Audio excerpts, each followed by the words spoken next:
final 10 seconds.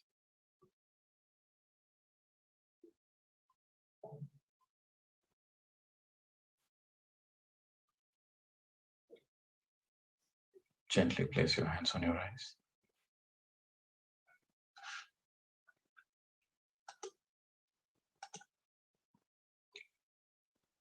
5, 4, 3, 2, 1, 0. You may slowly open your eyes whenever you are ready. And drink plenty of water. It's always a good practice to drink plenty of water immediately after intense meditation.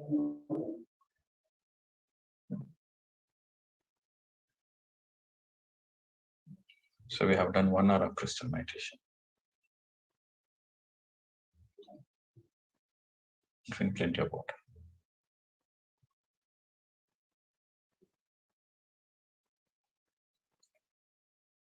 So today's discussion will be, as we discussed before, it's going to be a question answer format related to self-healing, meditation, and karma, and fundamentally how to live a happy life. So let our discussion be based on this. So first, may I begin with asking the people what exact clarification they need. I know all of you know about karma and self-healing. You would have heard about it through PMC and through many books. But what is that one point you need clarification? So let us begin with that. If anybody has anything to ask about it, please raise your hand. And from there, we'll take the topic into it.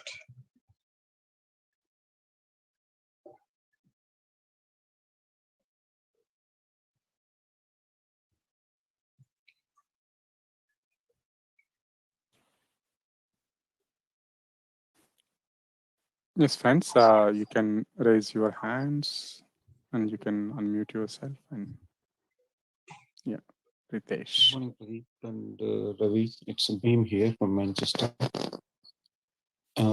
And what is the crystal?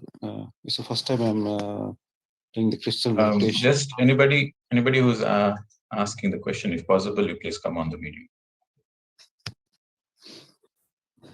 Can you hear me? Can you hear me? Yes, Bhimgar, we can hear you, but if you can turn on your video, it will be good if it is possible. Yeah. Okay, I try to because still I'm in the bed. And okay, continue with your question then. Yeah. Okay. So also please be precise and your name, where are you from, what you do, and precise about your question. Yes, sir. Go ahead. Yeah, my name is Beam. I'm from Manchester. I'm an IT consultant. So, how does the crystal will help you in concentration while doing meditation, please? Crystal doesn't help you in concentration. Crystal gives energy. So when you do meditation in the presence of a crystal, then it gives more energy. So crystal supports your meditation.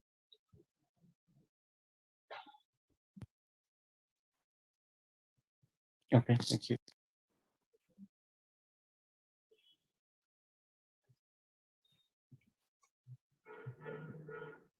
Next. Yeah. Namaste, sir. May I ask? A little bit louder. Yes, sir. Sir, I have got 2 questions. First, introduce yourself, sir, to the group. Yes, sir. My name is Ritesh Tak, and I am from Kanker, Chhattisgarh state. Regarding my profession, I am into trading of agrochemicals business. Okay, I have got 2 questions, sir. First one is a very simple question. At the end of the meditation, we have to keep our these fingers on our eyes. But I have heard some masters, they ask to keep the palm in our eyes. So, what is the right approach? Keeping the palm or the fingers in our eyes? This is my first. You have to do an experiment, sir. Yes, sir. Keep fingers do 10 days meditation and every day you keep fingers. And after another 10 days, do another 10 days meditation every day and keep your palms. You will see which one is better for you. Okay, fine, sir. I will do it. And See, many people say many things, right? So that's why it is important to experiment in life. Now, in this new age, with this globalization, with these online things, with the PMC and all the other online networks of other spiritual organizations, everybody says so many things, and sometimes it's very contradicting. So then how do we know what is right and what is wrong? The only way is to do experiment. Right. Okay. But if you ask me the scientific aspect, why we should keep our fingers on our eyes. You see, when you are sitting in meditation, this is the posture you sit in. This is a lock posture. Right. So we get cosmic energy. The more your mind is calm, the more you receive cosmic energy. Right. And there's a lot of energy which gets stored in the fingers. Okay. It's a very precious energy. And we don't want to waste that energy. Okay. So before you open your eyes, you place your fingers on your eyes for 10 seconds, 5 to 10 seconds, so that the excess energy goes back into your body through your eyes. Okay. Okay, so that is the science behind it. And we should never open your eyes immediately after meditation. Okay, so you should open, relaxed, calm. So then you conserve a lot of energy. But if you open your eyes immediately, then you lose a lot of energy. Okay. So that is the science behind it. Okay. Yeah, I got my answer, sir. And my second question is, sir, in one of your previous sessions, I have heard from you that our karmas get stored in our etheric body, and Prarabdha karmas. Okay. And so, sir, every time when we take a new incarnation, we get a fresh etheric body. So if it is stored in the karma is stored in the etheric body, and if we are getting a fresh etheric body, then how we can continue? When the soul chooses its planning, when the soul chooses the mother, right, and the soul enters the moment the soul is preparing for its own body, fetus. So that time in the planning stage, in the soul planning stage, the soul says, okay, I have this much karma and I want to learn this many lessons. So in this lifetime, I will take these lessons to be learned. This is my target for this lifetime. I want to learn this lifetimes. So lessons means karma. Karma is a tool to learn the lessons. Karma is not a punishment. Okay, so that is very clear. So depending on the karma, you plan your current lifetime. So that karma, so you have a big portion of karma in your soul. Right, in your soul account, in your karmic account, there is a reservoir, but you bring a small portion for this lifetime. Okay, because that karma is accumulated from many lifetimes. That is called sanchita karma. It is accumulated from many lifetimes. So from that sanchita karma, you bring a small portion into the current lifetime, which is called prarabdha. So in the soul planning, you plan, okay, I'm going to bring this much amount of karma to learn this much amount of lessons. So in that planning stage, based on that karma, the karma goes into the etheric body.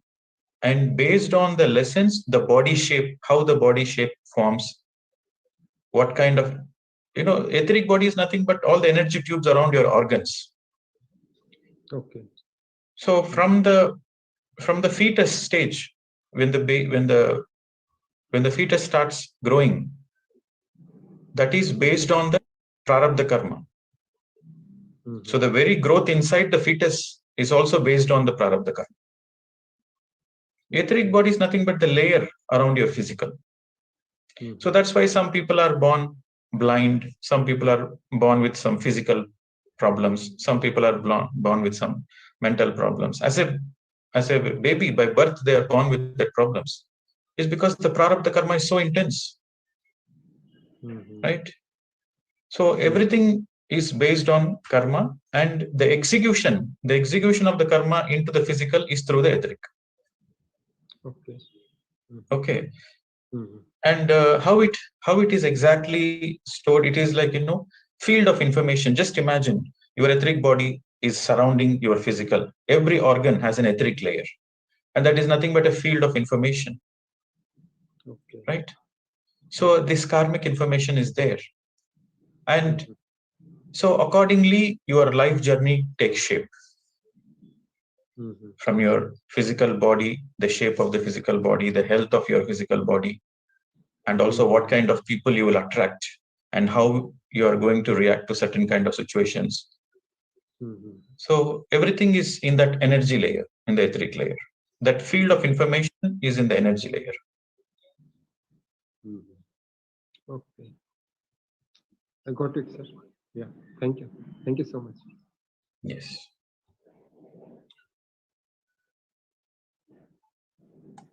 Next.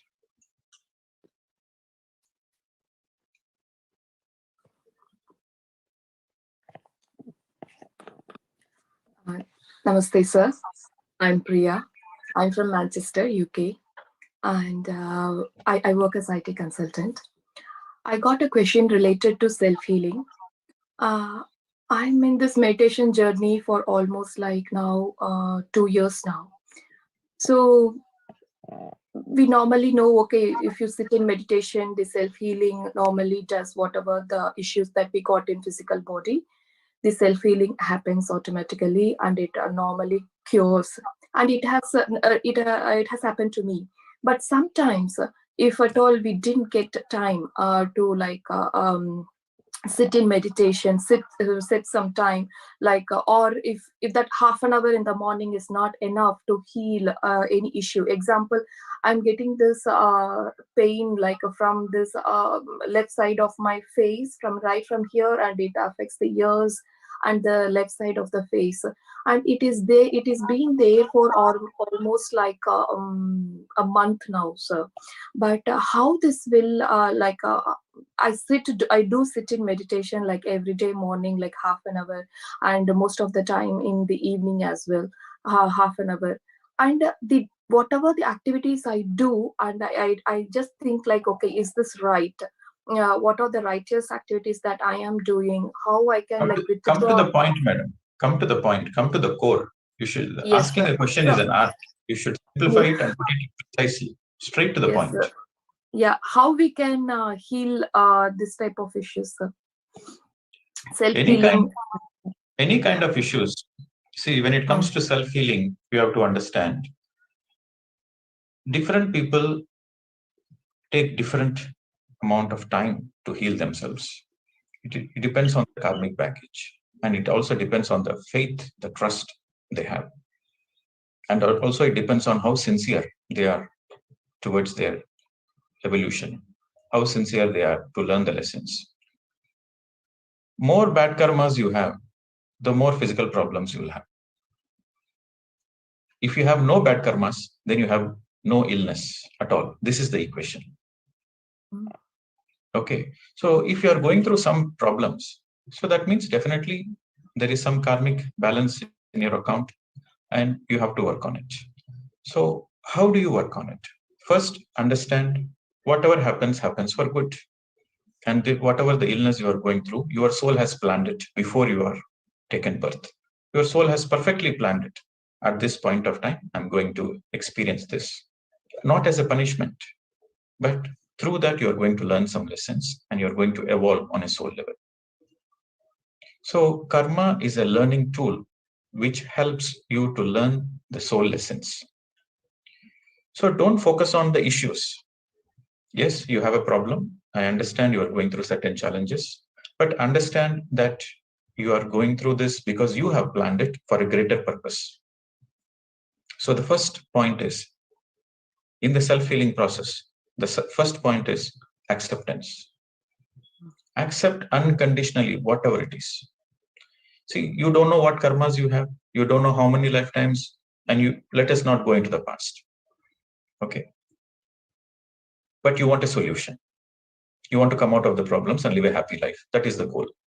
So for that, first is acceptance without any questioning why this happened, why me, all those, forget about all those things, put aside, trust in God. Whether you use the word trust in God or trust in the universe or trust in the creation or trust in the divine intelligence, anything is the same. Trust is very important. Unless you trust, you cannot surrender. And unless you trust and surrender, you cannot accept. Or it's the other way. Unless you accept, you cannot surrender. Unless there is acceptance and trust, you cannot surrender. So these three, trust, acceptance, surrender, these three are very, very important. And that is the very first step. Accepting all is well and everything happens for good, number one. And then you surrender to the self-healing process. What is the self-healing process? There are three stages in the self-healing process. Stage number one is identifying what is the root cause of it. And number two, once you identify the problem, 50% of the problem is already solved. Many people suffer because they don't know what is the problem. But once you identify the problem, 50% is already solved. So the second stage is processing it, to working on it, executing it, fixing it, doing the right things. So that is the second thing. And the third is integration. Integration means whatever the lessons you have learned through that identification and processing stage, you have to put it in your life, in your day-to-day life. You have to integrate it as part of your life. Whatever the lesson you learned, you have to make it as part of your life. That is integration. So in the self-healing process, there are three stages: identifying, processing, and integration. Okay, so let us take an example. Somebody is going through some chronic illness. So identifying, okay, let's say cancer. Okay, so what is identification? First is they have to accept, yes, I'm going through this, but I accept my soul has planned for it. And I trust everything is for good, and I'm going to evolve through this journey, through this challenge. Okay, so having the trust in the process. After the acceptance comes the trust in the process. So the process is, okay, identifying why the cancer has come. Right. So what is the root cause of it? The doctors might say you got the cancer because of smoking or drinking, blah, blah, blah, genetics. And no, what is the root cause of it? Most of the cancers, the root cause is self-rejection, anger, self-rejection, self-judgment, self-criticism, lack of self-love, lack of self-acceptance. Okay, so what are the areas of my life I'm not accepting? In which aspect of my life I'm not loving myself? In which relationships I'm giving away too much rather than taking care of myself, but I'm taking care of others, ignoring myself. So which are the areas? So you identify. So for that, identification is very, very crucial. In that three process, identification is very crucial. For identification, you need a calm mind. You need a mind of stillness. When you have a mind of stillness, then it's easy to identify. You can reflect upon. For that, you need meditation. So meditation plays a very, very important role in the identification stage. But once you identify the issue, then you have to work on it. And you need a lot of energy to work on it. That energy also comes through meditation. The more you do meditation, the more you get energy, right? And once you work on it, once you make a conscious effort to accept yourself, you make a conscious effort to love yourself, make a conscious effort, because that is the processing. And then comes the third stage. So you learn the lesson. Okay, I have to accept myself. I have to make friendship to my own self. I have to love myself. So this you learned. And you have worked on it also. Now it is time to integrate. It is time to integrate in every aspect of your life, in your work life, in your relationships, with your neighbors, with your children, with your parents. The same lesson you have to apply in all your aspects of life. That is integration. So by the time you go through this integration, the cancer disappears permanently, once for all. This is a complete self-healing process. And it takes time. It takes time to go through this process. For that, you need to surrender to the divine intelligence. Your mind has to, when I say you, that means your mind has to surrender. Because the very nature of the mind is to create doubts. The very nature of the mind is to, you will be in the process, but mind will suddenly create the process. Is it the right process? Maybe I should take some medicines. Maybe I should not regret in the future. So the mind will create every kind of doubts. The mind will create every kind of suspicion. So whenever you have the doubts and suspicion, you should let your mind surrender to the divine intelligence. I said, hey, stupid mind, you don't know anything. I trust in God. So it takes time, patience, and understanding of the bigger picture of what is self-healing. So once again, I repeat, self-healing process goes through 3 stages. 1, acceptance. Number 2, trusting the process. Number 3, surrender to the divine intelligence or surrender to God.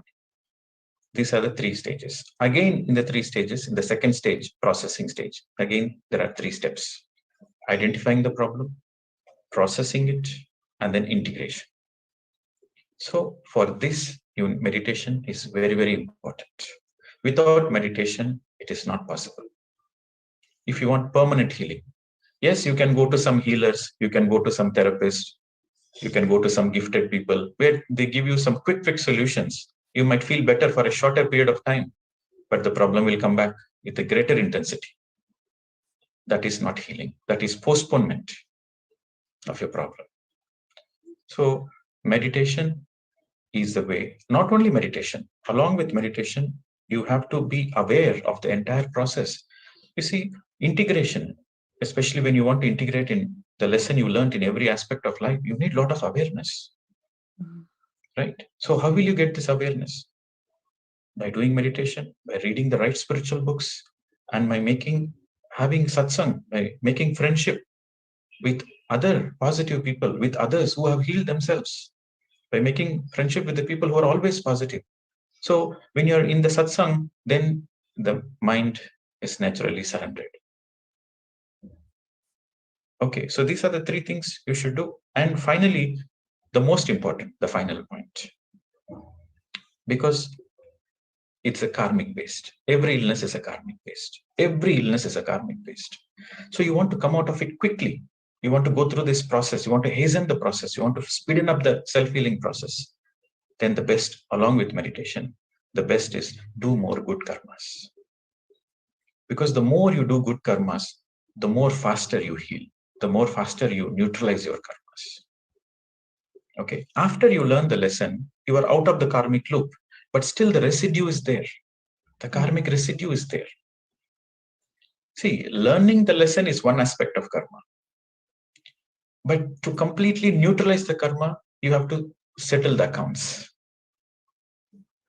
See, you have done something bad to another person. Yes, you learn the lesson not to do bad. That is fine. You learn the lesson, so you're out of the loop. You're out of the karmic loop. You no more do the same mistake again and again. When you no more doing the same mistake again and again, then you're out of the karmic loop. But you already hurt somebody. That account has to be settled. So how you settle that accounts? Do more good karmas.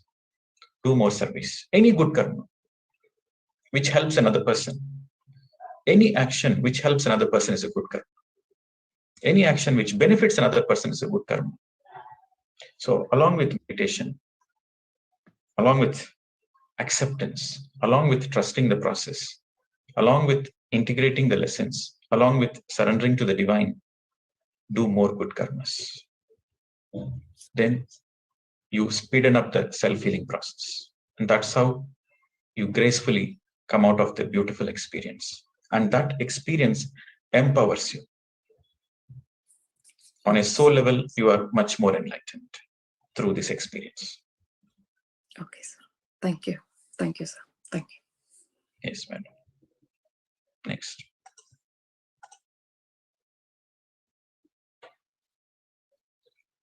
Hello, sir. Yes. Am I audible? Yes, madam. Go ahead. This is Archana from Austin, Texas. Please don't mind if I'm talking a little bit slowly because it's like 2 a.m. in the night. So I've got 2 questions precisely. One is about the free will. I mean, I've attended your different sessions, but this doubt always, like, I'm always confused when it comes to karma and free will. What's the exactly difference, with one simple example? And the other one was that I'm One on by the one. journey of Okay, sure. Let us deal one by. Okay. Sure. So karma, destiny, free will. So if everything is destined to happen, then what is the role of free will? So that's precisely your question, right? So what is destiny? Destiny is something which is destined to happen. Why it is destined to happen? Because we have put that in motion because of our past actions. What you have done in your past is bound to come back to you in the present. That is law of karma. So that is the destiny, because it is destined to happen. So your destiny is based on your actions in the past, what we call precisely as karma. Okay. Now, is it necessary that everybody has to go through this suffering and this destiny, or does the people have choice? Then comes the beautiful aspect of spirituality. Law of karma exists. It is a universal law. It is a divine law. Whether you like it or not, whether you believe it or not, it exists.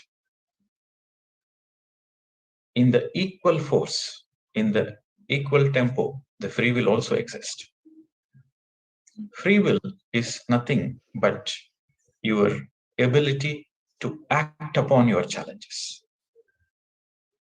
But don't think you have the free will to do what you want to do. You have a free will within the limits of your karma.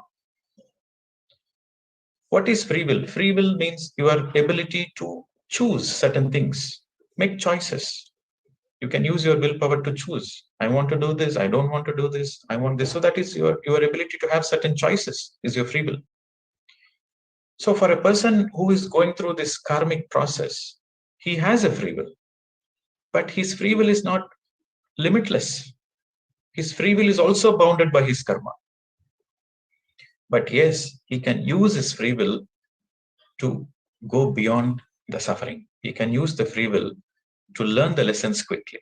So the free will comes only for a person who is aware of the free will. Everybody is going through karma and everybody has a free will. But most of the people, they don't know that they have a free will. They cannot exercise their free will because of the lack of clarity. When you don't have clarity in life, you cannot exercise free will. So clarity plays a very, very important role. For a meditator, he has a lot of clarity. He has a lot of understanding. So he uses his clarity and understanding to exercise his free will. So always free will overpowers destiny. I'll give you an example. Okay. Suppose you have planned your life in such a way that you have to meet a partner at a particular age and get married to that partner. So that through that relationship, you are going to learn how to take responsibility for your life, how to be empowered. So that is the lesson you are going to learn from that partner. So this is what you have planned. And you have planned with that partner because you have a certain karma with that person in the past life. So let's imagine at the age of 25, you have planned that you are going to meet that man. And through that meeting, you are going to fall in love and you're going to get married. And he's going to dominate you in that relationship. But in spite of it, the lesson is you have to stand up for yourself. So that is the lesson you want to learn. This is what you planned in your soul planning. Okay. At the age of 25, this is bound to happen. Now, 22, your friend has introduced you to meditation. At the age of 22, you have come into meditation. And you are very sincere towards your meditation and you did very intense meditation. And you joined a new job. And in the job, you have a boss who is very authoritative and who is dominating. But because of your meditation energy, okay, you ask him, hey, step back. You know your limits. I know what to do. So you had the clarity that this is not the right thing to do. So you exercised your free will to step up to your boss. You used your free will because you got clarity in your meditation that this is not right.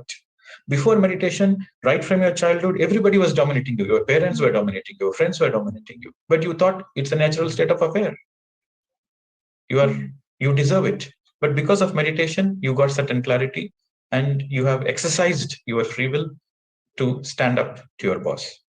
So you learned your lesson. Now, 25, you meet the same person who you have planned to meet. You meet that person.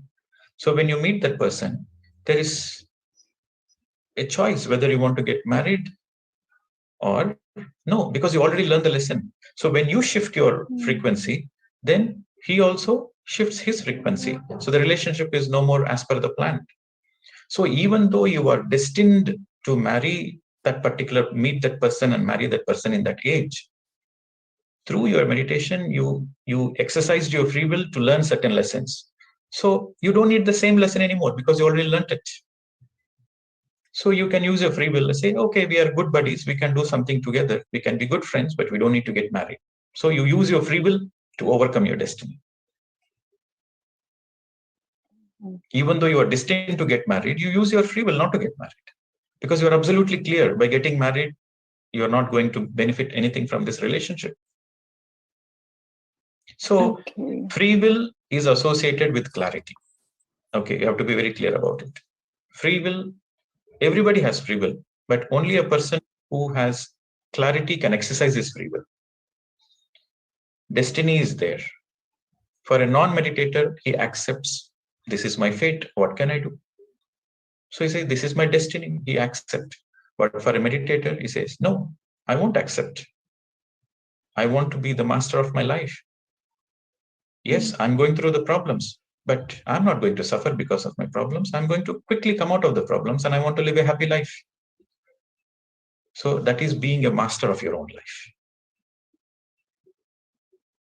Got it, sir. Destiny is there, free will is also there. But free will can be exercised only by a person who has clarity. Clarity of life, clarity of what lessons to learn, clarity of how to take the next step in the life. So for that, you need a lot of meditation. You need a lot of awareness. You need to read a lot of books. You need to do a lot of Sajjana Sangatya, spiritual debate. So right now what we are doing is a spiritual debate. So through this spiritual debate, you have a certain understanding.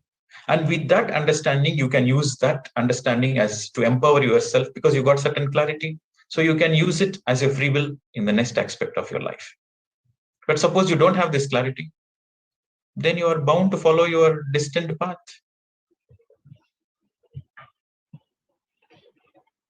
So isn't the result of this free will, whatever decision I'm taking, isn't the result of this free will again a destiny which was supposed to happen to me? Whatever you do this moment, it affects the next moment. What you do today, what you do in this lifetime, it will affect the next lifetime also. So that's why I said you need clarity. When you have clarity, when you have awareness, you will never do any actions which will affect you tomorrow because you are aware, you have a lot of clarity. So you use your free will to come out of your problems, and also you use your free will so that you are not entangled in the problems tomorrow or in the next lifetime. So that's why I said everybody has a free will, but nobody knows how to use it. Very few people know how to use it. Only meditators know how to use it. Because using free will means you are having clarity. Because you need to have a lot of clarity. Just imagine whether to marry a person or not. It's $1 million question. How much clarity you need? You need razor sharp clarity to take a decision. You have to consider all the repercussions of the family members, of the friends, what the society is going to say. And what if your decision is a wrong decision? What if you regret in the future? You have to consider all these aspects, and the mind always confuses you. But when you have clarity in life, when you are a meditator, I'll tell you how clarity comes. The more and more you do meditation, the more the chatter of your mind reduces. The chattering reduces, and the mind becomes calm. So when the mind is calm, you listen to your inner feelings. You listen to your heart. You listen to your inner guidance. You listen to your intuition. And when you're capable to listen to your inner guidance, that means you have clarity. So the inner clarity, the inner guidance, the intuition always guides you in the right direction. Got it, sir. Clear, sir. Yes. Thank you, sir. And the next question is like, if we have this deep-rooted patterns of some particular action, so can that be removed by meditation? Because as I was telling, like I was in this process, in this journey of meditation since last 2 years, and I have really come a long way when it comes to self-healing. But still, I observe that there is a couple of things which I have been doing throughout my life, and it's happening again. So how do I overcome that? If there is a pattern which keeps coming again and again and again, so that means that is a deep lesson to learn. That's a great lesson to learn. So the first thing is, don't be very self-critical and self-judgmental. Be kind to yourself. Okay. So the first thing is, as long as you are aware of it, as long as you are aware that you need to work on that, that itself is enough. Your awareness that I need to work on this area, that helps you to eventually overcome that, to work on it. Okay. Be sincere. The most important thing is be sincere. Be sincere towards your own self. Be sincere towards your own evolution. No one step taking forward, 2 steps going forward. No.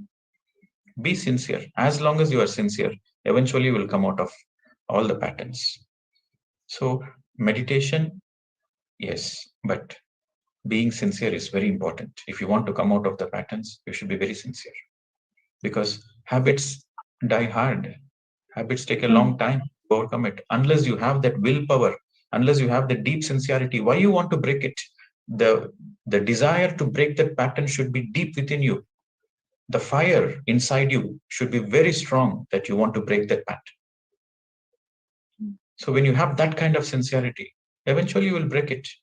But you will not be judgmental. You will not be self-judgmental. You will not be self-critical. Let it take its own time.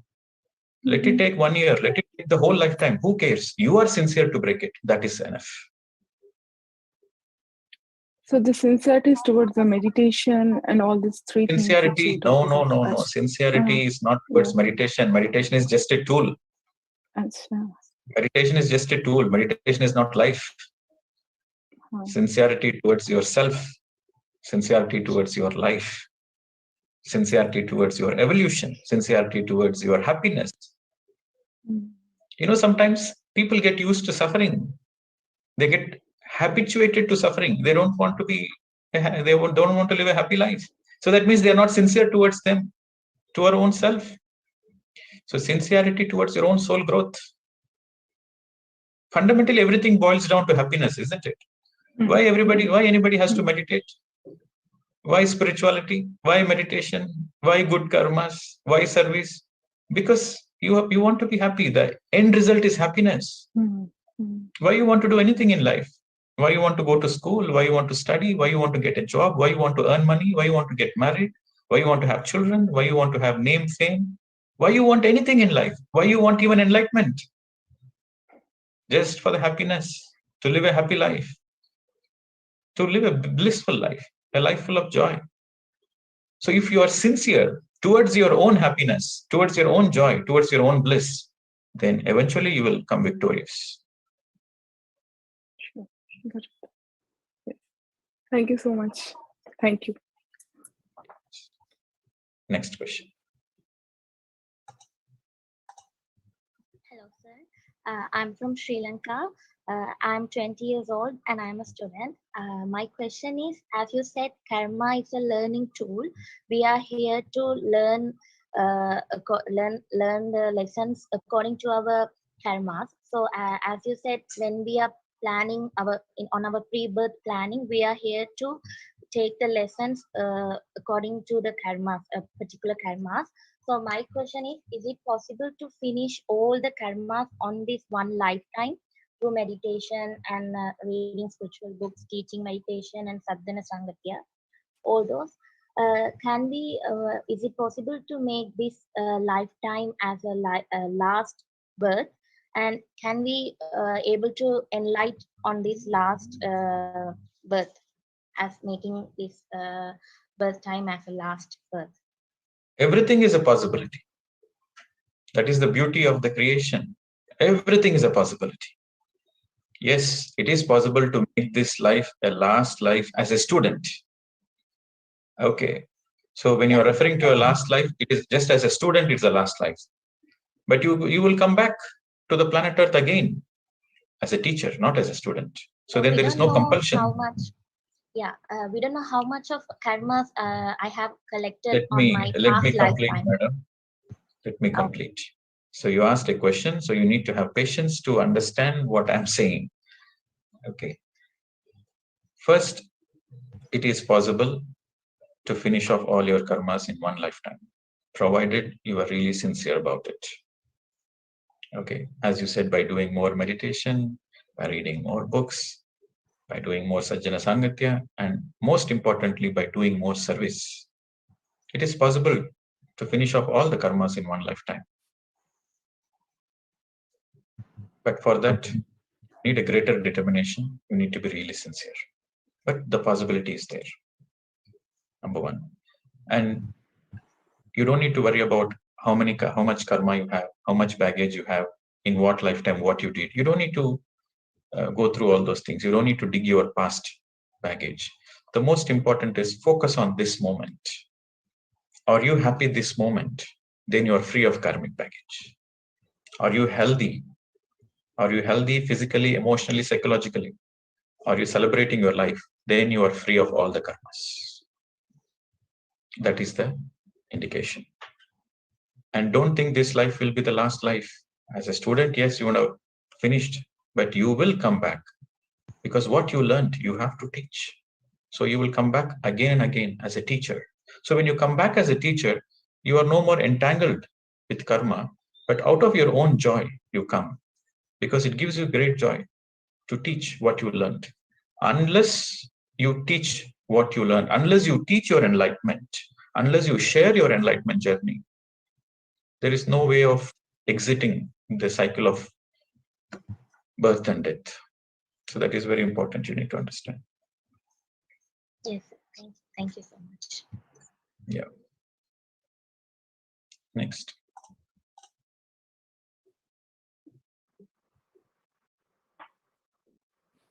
Yes, go ahead, Kinari. Yeah, hello, sir. Hello, sir. My question, I have two questions. One is meditation. Please introduce yourself, madam. Oh, sorry. My name is Kinari and I'm from London, UK.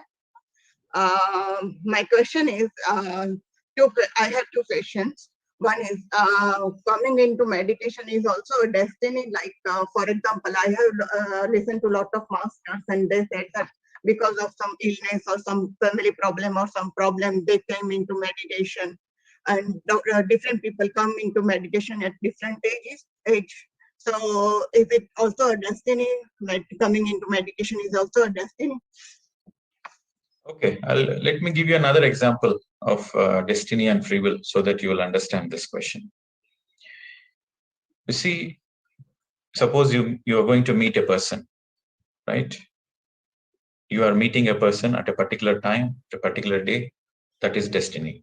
But after you meet the person, how you are going to take the relationship forward, that is your free will. You can be a good friend to that person or you can ignore that person. That is your free will. So I'm giving another example of destiny and free will. So you are asking a question, is coming to meditation is also a destiny? Yes, you coming in contact with meditation is destined. But after coming into the meditation process, whether you continue your meditation or you don't want to continue your meditation is your free will. You understood, madam? Yeah, understood. Thank you, sir. Thank you very much for your clarification. And another question I wanted to ask you that if I have not hurt someone deliberately, but still somebody felt like, hurt because of some reason, so is it my fault or do I get any bad karma for that? No, it's not your fault. Like intentionally, you never hurt anybody. There is no intention for you to hurt. But somebody got hurt. Even though your intention is not to get hurt, they got hurt. That is their problem, not your problem.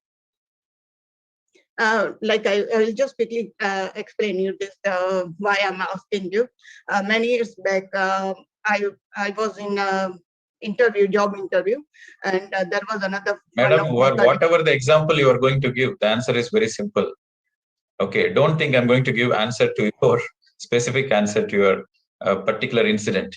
The general answer is, as long as you don't have the intention to hurt another person, but another person got hurt, that is his problem, not your problem. All right. Okay, fine then. Thank you. Thank you very much. Yes. Next. Now, this is a little bit a tricky subject, you know. Where is the line? Sometimes you say, oh, I have no intention to hurt a person, but my words are harsh. What can I do? No, you cannot be like that. No, you should make your best efforts not to hurt a person. You should make your best efforts not to hurt a person. But in spite of your best efforts, in spite of your good intentions, somebody is getting hurt, then it is not your problem. It is their problem. But you have to do your best. Okay. So next.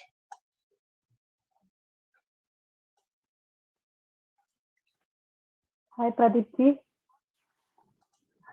Yes, I am madam. Mallika from Birmingham.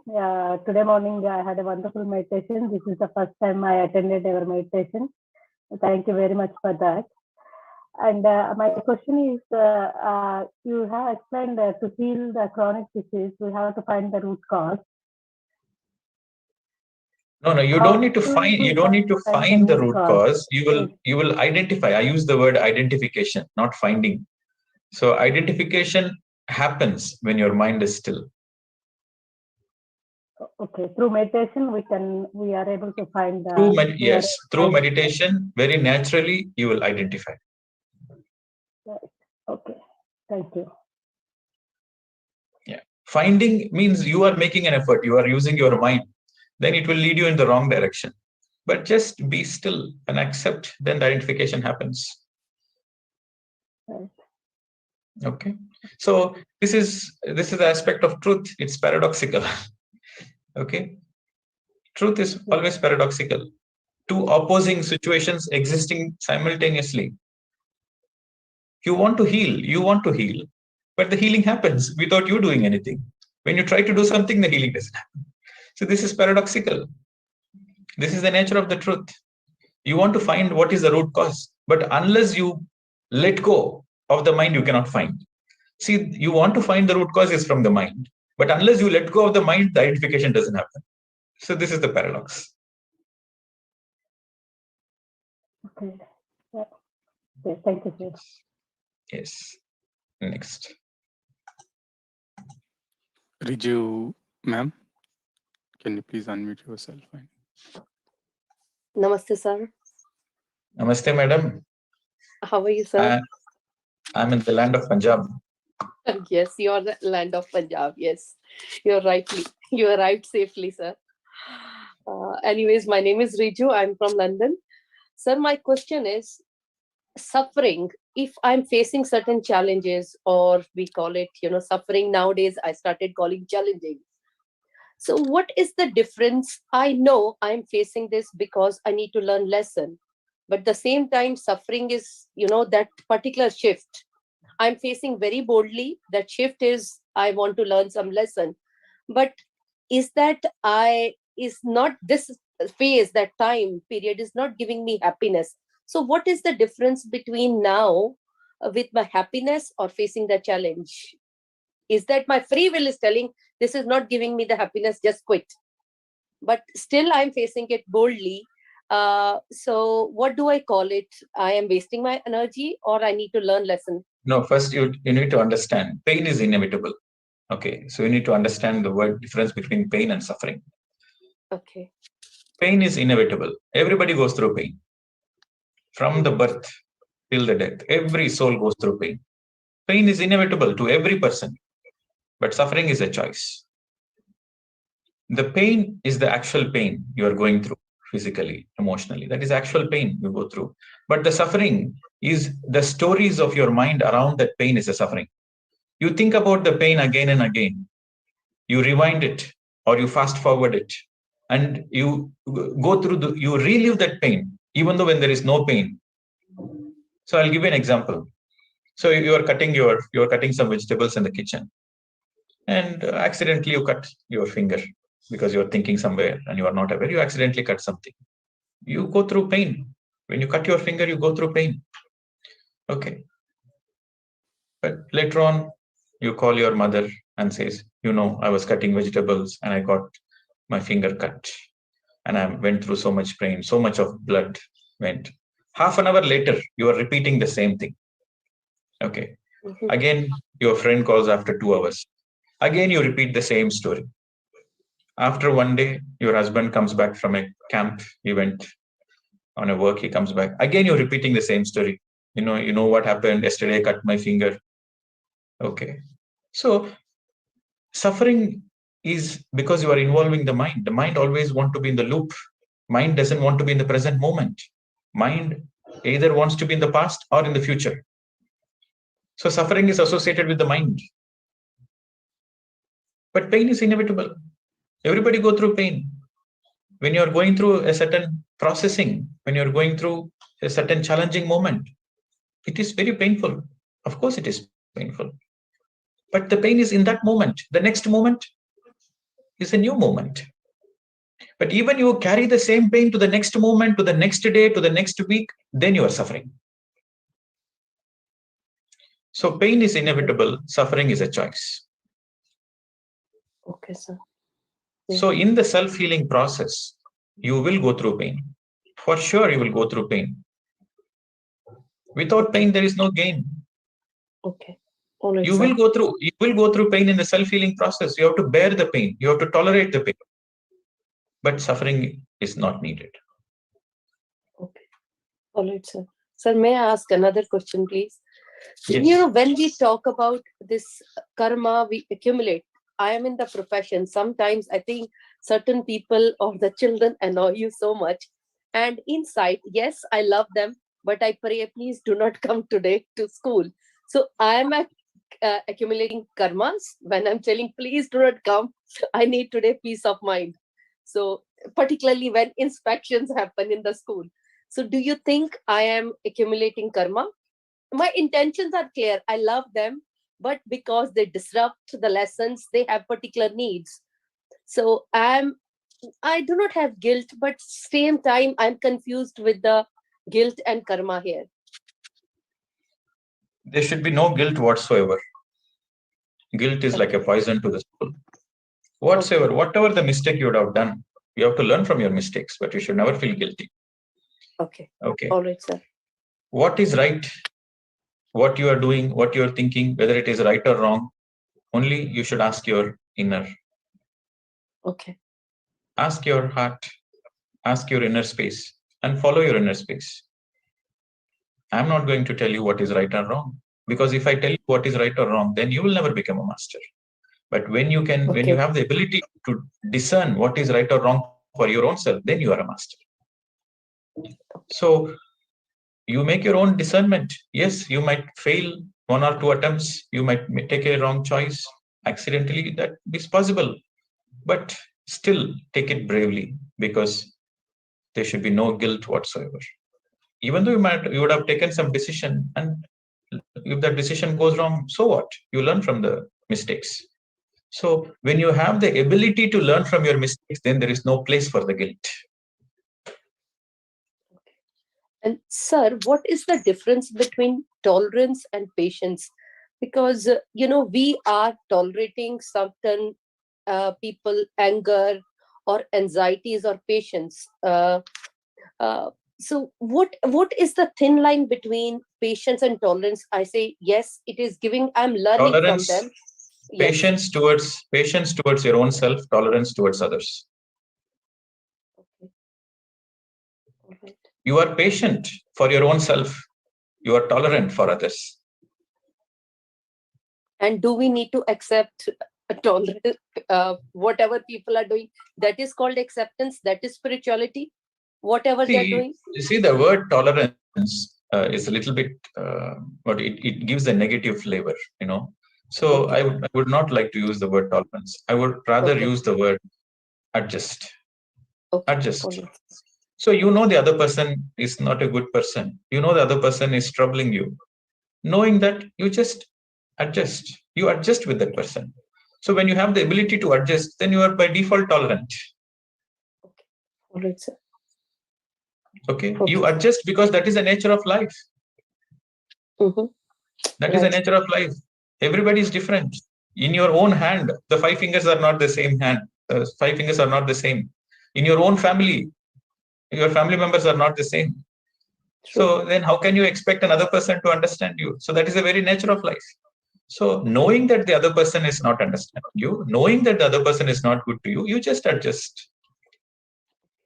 So if you have the word adjustment, the very word adjust, if this is there in everybody's life, then all the marriages will be beautiful. All the relationships will be beautiful. The marriage fails because of the lack of adjustment. The relationship fails because of no adjustment.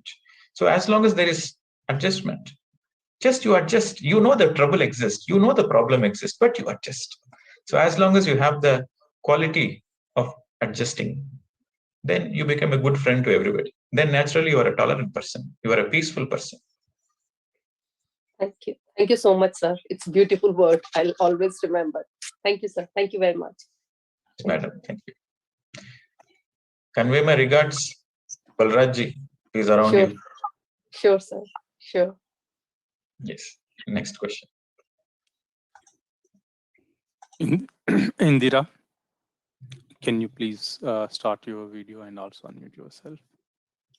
Namaste, Pradeep Garu. I am Indira. I am a GP, professionally working in Birmingham. Thank you so much. So far, it is wonderful, and a lot of questions are answered. Like you are giving like a tablets, if I can say, like a spiritual tablets, which are answering and which are very straightforward. Thank you very much. Gratitude. I just want you to elaborate on integration. When you mentioned about soul healing, you said you have to put that in all the relationships and with yourself and your parents and all the relations. So can you elaborate on that? And Basically, I've got one more. Yeah, one thing at a time. So basically, integration means whatever the lesson you learned, you are implementing it. See, learning the lesson is one aspect, and implementing is another aspect. Okay, so I'll tell you an example. For example, you learn the lesson not to cheat others. Okay, for example, you learn the lesson not to cheat others, and when it comes to money aspect, not to cheat others. So you learn that lesson. For example, you've gone through a challenge and you learned that lesson. So now how the integration happens. Now you learn not to cheat others financially, but you have to, integration means that lesson of not cheating has to be integrated in your day-to-day life. It may not be financial, but it can be other aspects also. Cheating in terms of trust in relationships.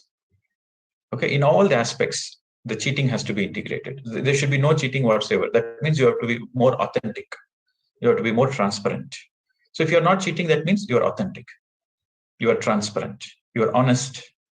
So that has to be integrated in every aspect of your life. Not only in relationships, in every aspect of your life, but your relationship reflect your life. So that means the lesson is integrated. So learning the lesson is one aspect. Integrating means you are applying that. You are applying that lesson in every field of your life, in every aspect of your life, in every relationship of your life. Then that becomes your own quality. Then it is integrated. You learn the lesson from one person, but you are applying that lesson to every single person in your life. So that becomes your quality. So that is integration. When whatever the lesson you learn, when that becomes your very own quality, that means it is fully integrated.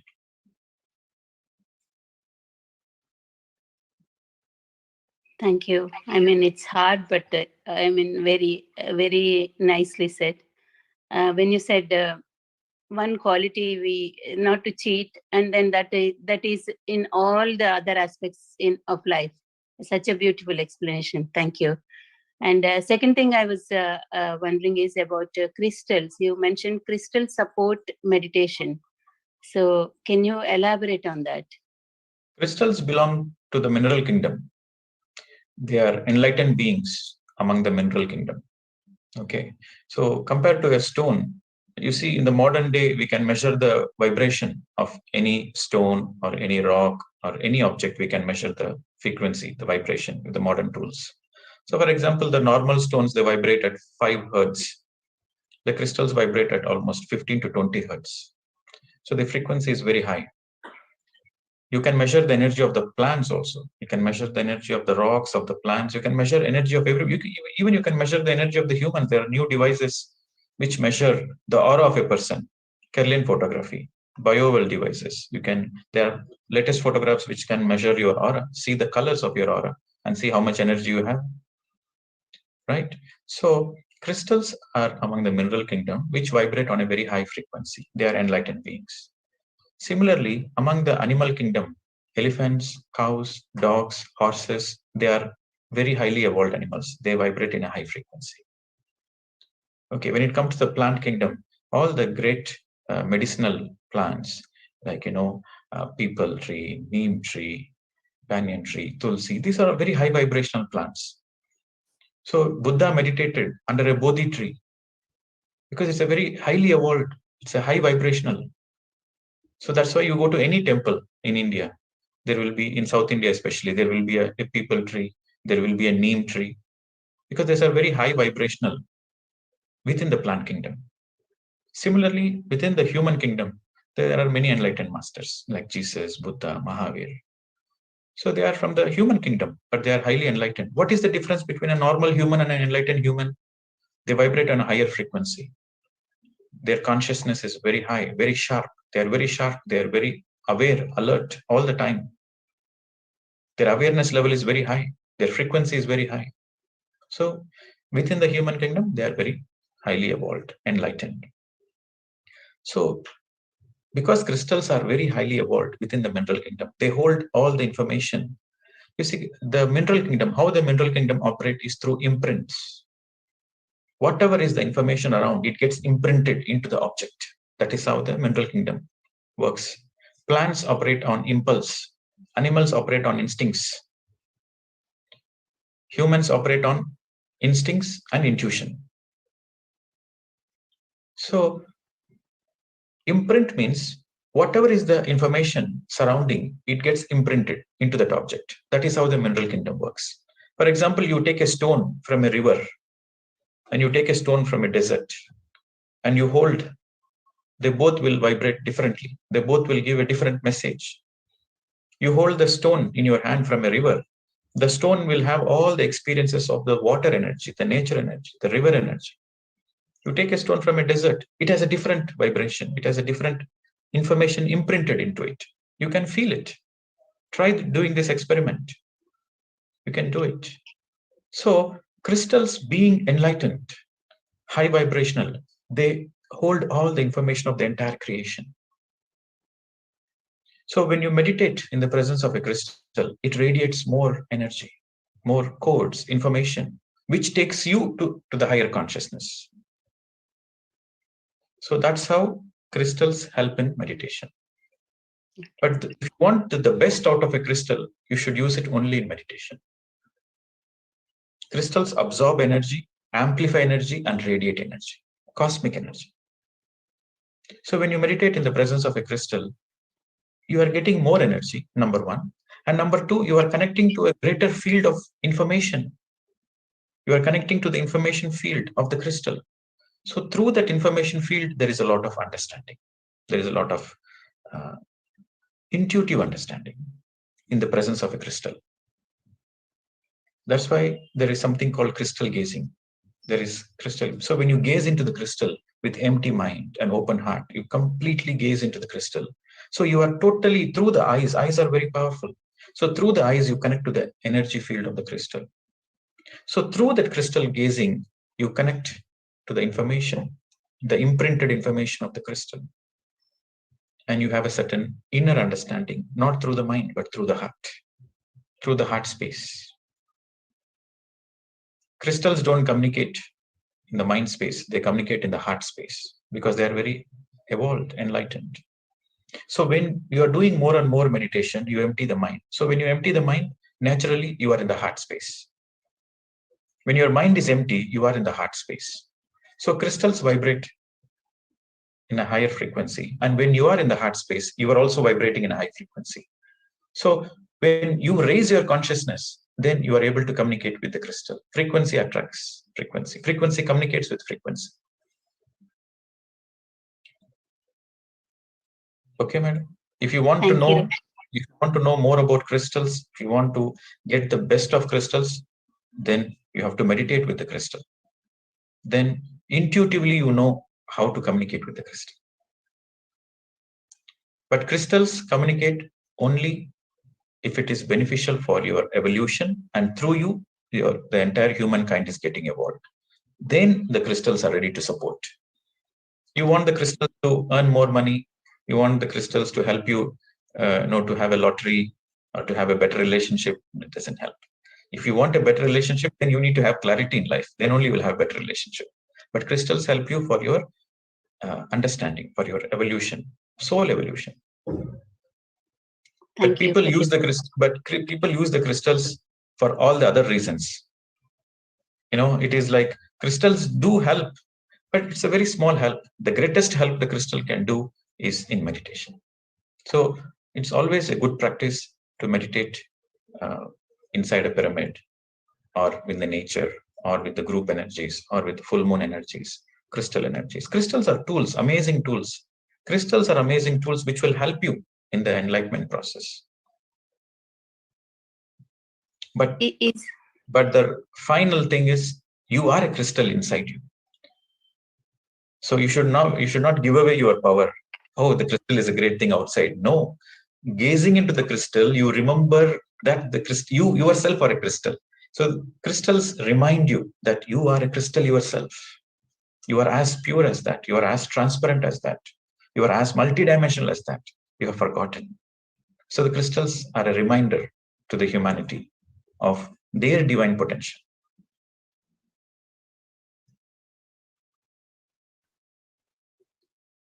Thank you. And is it any particular crystal, or any crystal are we talking about? Different crystals have different vibration, but the pure quartz is the highest vibration. If you want to use for meditation, I would recommend pure quartz. Pure quartz has the highest vibration to take you into the higher space of your own consciousness. But all crystals are good. But if you ask me my own choice, pure quartz. Sorry, one more question. Is it pure quartz? Is it spatikam in Telugu? Yes. Thank you very much. Thank you. Yes, madam.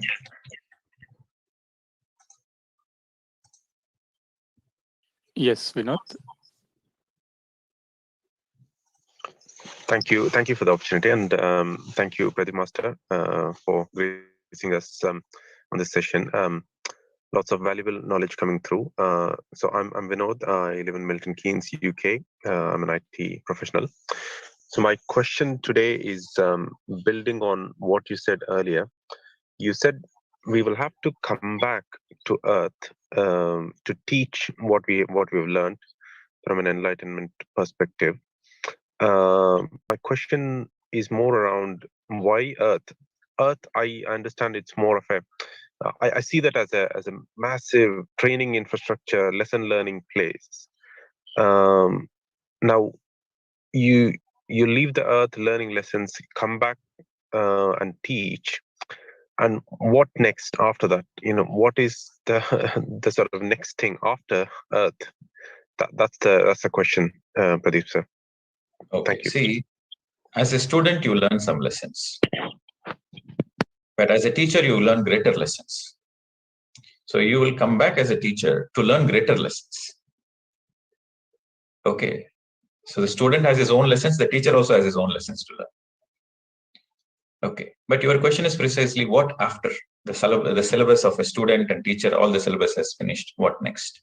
So you become a co-creator. There are 3 departments in the other dimension. Like let's say the school is finished. Now you go to the college. Okay, you become a co-creator. So there are 3 departments. The first department is administration department. The second is the research department. The third is teaching department. Okay, administration, research, and teaching. So once you become a co-creator, you can choose any of these 3 departments. And all the 3 departments are equally same. There is no hierarchy.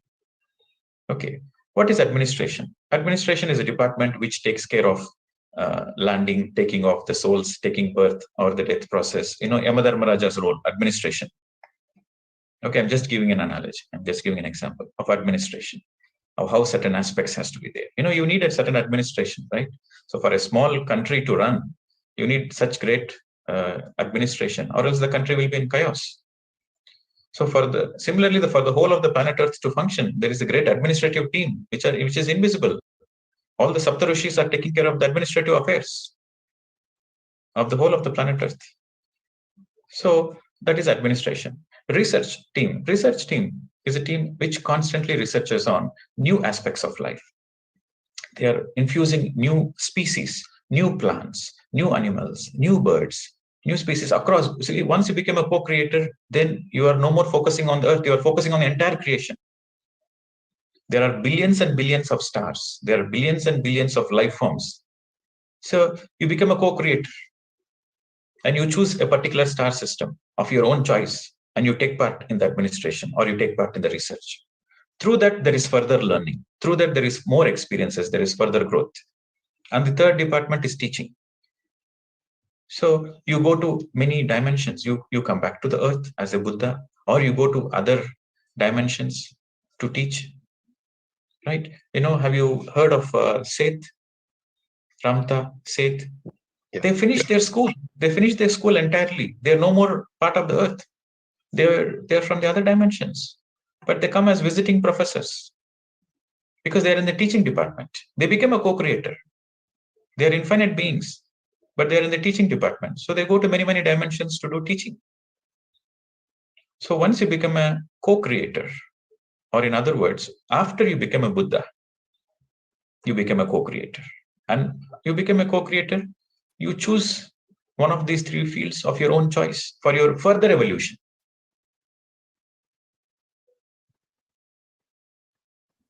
That's very helpful. Thank you for that. And just a quick clarification on that is, in lots of books, it is said that the universe is ever expanding, and I think what you said completely it's a bit of a corroboration to what I've read already. It feels like when you're co-creating, that is taking into assumption that the principle is that the universe is always expanding and finding out new things. And it's always in the motion. It's always infinite expansion. There is no end. Where there is no beginning and where there is no end. See, your soul has not begun on the earth. The soul has begun somewhere else, and there is no beginning and there is no end. It's an eternal journey. That is the beauty. That is the beauty of the entire creation. So that is the law of infinity. That is also a spiritual law of infinity. The possibilities are infinite. Everything is infinite. Thank you very much, Pradeep Master. Thank you very much. Thank you. Thank you. Since no one else has raised a hand, but there was a question sent by someone, Pradeep. Can I ask? They couldn't attend the session. Yeah, go ahead. Very good. So in one of your videos in sessions, you said that we should not pray or donate things for our departed family members, and all this makes them stick around the earth as they think they have the obligation to protect us. They cannot leave. So this way we are blocking their progress. At the same time, we are progressing. We are blocking our progress.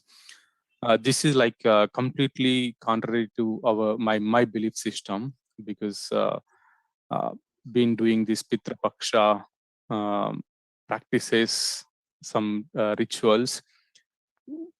Is there any evidence? And because it's like, it's completely against my belief system, it has broken my belief system. So what makes the statement that you said is true? How do I believe that? And there is follow-up question, but yeah, after this I'll ask. Yeah. First of all, the most important thing is you should never believe anybody. You should never believe anybody's statement. How I came into that conclusion, how I came into that understanding myself is through my inner knowing, through my own meditation, through my inner knowing. I never heard from anybody, but it is my inner knowing through my inner meditation. So I request you not to believe me. You do intense meditation. You open your third eye and you see the truth for your own self. That is the right thing to do if you want to be a master. As a matter of fact, I know what is death. I know what happens after death. So what I spoke is my understanding. So please don't believe me, but I request you to do intense meditation so that you also will have the same understanding, because the truth is the same for anybody. But I want you to experiment and find out the truth yourself. Not believing me, but taking my words as a possibility. That's all. Right. Thank you, Pradeep Garu. So again, Sri Rama, when he heard of his father leaving the earth, he performed prayer in the forest, and later he did some yajnas. All those are meaningless? First of all, nobody saw Sri Rama doing that. And Sri Rama is an enlightened master. In my understanding, he would have never done it. You see, when somebody departs, your loved ones departs, you sending good wishes is fine. Sending good wishes is perfect. And you can do a ritual. In those days, the yagnas, they used to do the yagnas, right? Those days, there were a lot of dark forces. And yagnas are a way to dispel the darkness physically and to have more light. So Sri Rama definitely did more yagnas, but not for his father, but for the global welfare, for the Loka Kalyana. So we misunderstand a lot of things. Thank you. So is it not the soul's wish to stay or move on after the death? Yeah. Yeah. How can act of love or stop, block their progression and our progression? We doing out of pure love. So see, what it we is do, again, it is again subjective. If it is an evolved soul, right? If it is an evolved soul, no matter what rituals you do, the soul will not even wait for a single moment. The soul will happily go to the higher worlds. I said, Kail Katam, drama over, I'm going back. Who cares? So evolved soul, old soul, they are least bothered about anything you do here. Once the drama finishes, they straight go back because they're very highly evolved souls. So the problem is not with the evolved souls, but the problem is with the baby souls who think earth is the only reality. Who think this physical, wealth, house, family, relationship, children, they are the only reality. So those people, because they lived a very materialistic life, the whole life they lived a materialistic life. So even after vacating the body, they refuse to go back because they think this is the reality. So they no more have a body. So they're neither in the physical, but they are not yet completely gone to the astral. So they are neither there. So they are neither on the physical completely nor on the astral completely. So they are stuck in between. That's what we call it as earthbound souls. So when that kind of a soul departs, when you do certain rituals to that kind of a soul, then the soul wants to stay longer because the soul has an excuse to stay longer. So your actions are not supporting for the soul evolution to go to the astral, but your actions are more making the soul to stay back. So that is the possibility. So we are not worried about the evolved souls, mature souls, old souls, because once you vacate the body, you know the truth. But the baby souls, the souls who live a purely materialistic life, who think this is the only reality, they become earthbound. Because of your actions, they become earthbound. That is the problem. But rather, instead of doing that, You detach the cords. The moment anybody passes away, you sit in meditation and say goodbye, finished. This is temporary. You have gone, I will come and see you there. There is no separation, there is no death. You give a goodbye, farewell.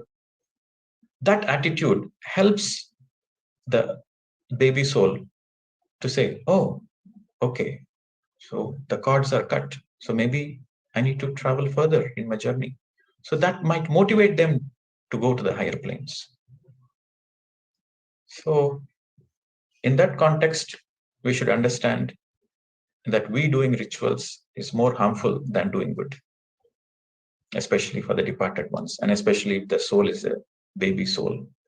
Physically, especially the soul is lived his whole life only purely materialistic, then there is a possibility the soul will become earthbound. Okay, next. So next, Indra, can you please turn on your video? Yep. Hello, I'm Indra from London. Hello, Indraji. How are you, Pradeep? It gives me great pleasure to every time I see you, and every time I meet you, I seem to be evolving more and more. It really helps me. And to coming to my question. So happy to see you, sir. Oh, thank you, Pradeep. And my question is, I don't know if it's to do with karma, but anyway, my question is, when you meet somebody for the first time, there are instances when you sort of like them so much, you get so attracted to them and you strike a friendship straight away. And there are also instances when you meet somebody the first time, you even don't like the way they look and you simply hate them and you don't want to know them anymore. I don't know if it's to do with karma, it may not be, but how do you explain that? It's purely karmic. Love at first sight. Love at first sight. Instant attraction at the first sight. Instant hatred at the first sight. This is purely karmic. This is an indication that is 100% karmic. All the love at first sight cases are karmic cases. Instant attraction, instant repulsion, that means it is karmic. Because the energy, the information is stored in the karmic field of this person, and that information is stored on the other person. So when these two energies come, so we are energy beings. So when these two energies come, there is an instant attraction, there is an instant repulsion. So that means they both are bound to meet. They both are bound to meet and go through certain things together. That is what is the soul planning. So when they come together, it is beyond the logic, it is beyond the mind, it is beyond anything, because it's the energy field working in. So that is 100% karmic.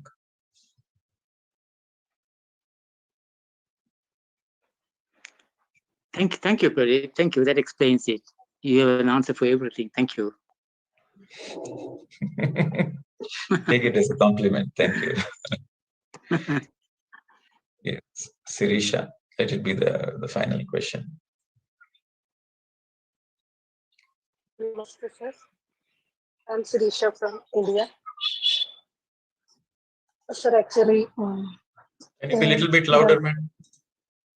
Actually, in the previous question, with the Rajesh, ma'am, you said about the difference between the pain and suffering.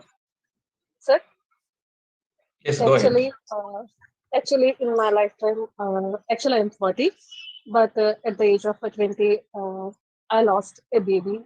After giving the birth, at 4 days, the baby expired. Actually, other than that, I faced so many problems in the life, but from the past 20 years, I'm still carrying that suffering.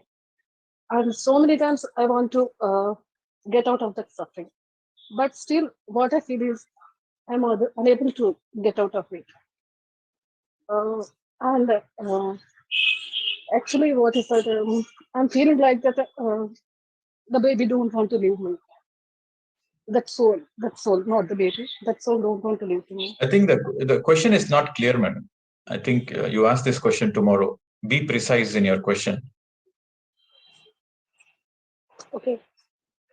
Okay, so you write down the question and be precise what you want to ask. Get to the point straight. Yeah, tomorrow we have the session at the same time, ma'am. So tomorrow, yeah, let's join the session. There are questions in the comments. Yes, we'll finish it off with the chat ones today.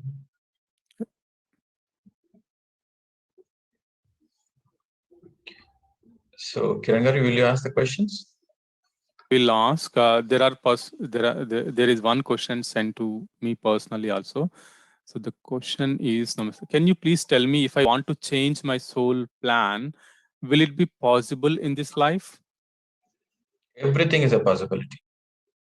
Changing your soul plan, you see, I'll give you an example. You want to build a 3-bedroom house. Okay, you planned for a 3-bedroom house. You put the layout, blueprint, everything. You got the architects to plan for it. And during the execution stage, you built 2 rooms and you felt, okay, 2 is enough. So you can avoid the 3rd room. Something is in the blueprint. You want to execute it or not to execute it. That is your choice. But you plan for a 3-bedroom house. But while executing, you want to build a 6-bedroom house. It's not possible because it's not there in the plan in the first place. So similarly, something should be there in the plan. For example, okay, I will enter meditation at in this lifetime, I will practice meditation. In this lifetime, after I practice meditation, I will try to evolve myself. So if that is the planning, then yes, you can execute the planning. You can really come into meditation and then do more service and expand yourself and make it the last lifetime. Or you have a choice not to do anything. Yes, meditation has come in your life, but you ignored meditation and you just carried on. That is also a possibility because you use your free will. But if you are a baby soul who have so much of baggage, bad karma, and you want to be an enlightened soul, then it is not possible. How can a crawling baby run for Olympics? See, a mature soul can progress to an old soul. A old soul can progress to an enlightened soul. But a baby soul progressing directly to the enlightened soul without going through the process in between, it's not possible. But having said that, this is a general rule. But exceptions are always there. Every rule has an exception. If you're exceptionally sincere towards your enlightenment process, then that is an exception.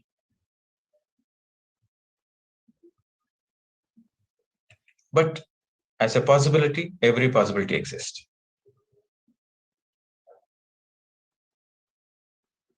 Did I answer the question? Yeah, I think it must have See, answered. you can change you can plan, you can change the plan, you can do whatever you want to do, provided you have the clarity to do that. If you don't have the clarity, you don't have the meditation energy, then what can you change? Nothing you can do. You have to simply follow the destiny. So everything depends on your clarity towards your life. Everything depends on the sincerity you have towards your own self. So that is the answer. Yes, it is. I mean, she has sent the message. Yeah, it is clear. So there is another question, Pradeep. Nilima from Germany, she's in silence today, and she wanted to understand the importance of silence. Silence is very, very important for emotional healing and to have a greater clarity of what you want in life. So silence is a very important tool for healing, especially emotional healing, and also to have a lot of clarity what you want in life. So silence is a very wonderful tool, and silence is a must for every spiritual sincere seeker. And when you practice silence, you have the ability to listen to your heart space. You have the ability to go beyond your mind chatter and to listen to your pure inner guidance, to listen to your intuition. Silence, the practice of mauna helps a lot.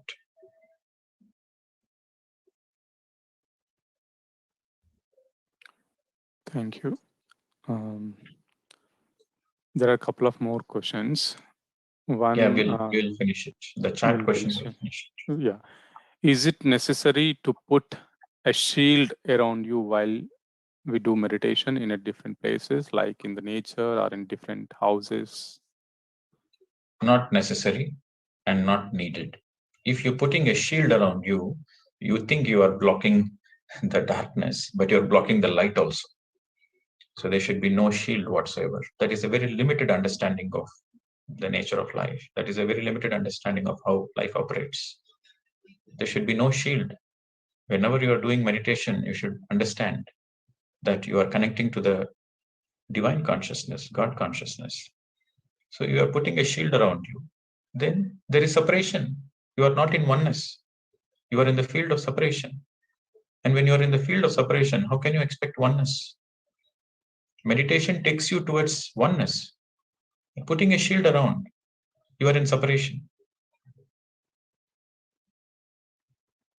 That is not right.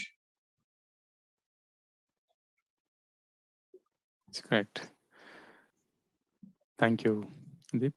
In regards to your previous question, that means even the extent of free will we have depends on the clarity we have in life and depends on how much we have evolved.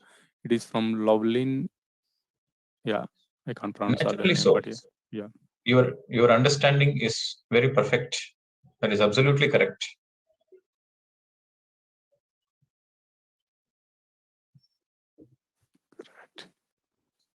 Thank you. There is one message, Deepa from Bangalore. She's saying she wants to share her experience of 21 days self-transformation program. Is the right platform.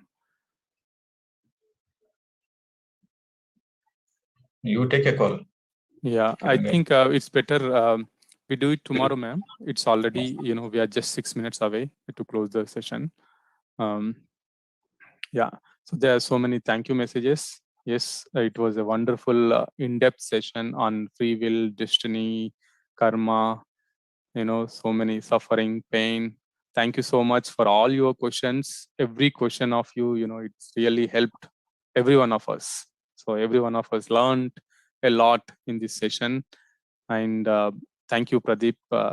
It's amazing session, amazing question and answer session. I was like, can we have the subject first and then take the question and answers? But no, I was like, this is really good, clarifying the questions, and it is giving even more better understanding on the subject, because they are the real issues and real questions. Thank you, Pradeep Garu. Yes. And we will meet again tomorrow 6 a.m. BST, which is UK time, 10:30 a.m. UK time, and 7 a.m. Central European time. So yeah, please do join at 6 a.m. and we will have the meditation and then same question and answer session. And have your questions already, prepare your questions, make it, precise. Thank you. Thank you. Thank you, Ravi Garu, Ravi Ji, and thank you the team, PMC UK team, for organizing this amazing program. It's my pleasure. Thank you very much. Namaste. Thank you so much. Thank you. Bye, everyone. Have a wonderful day. Thank you.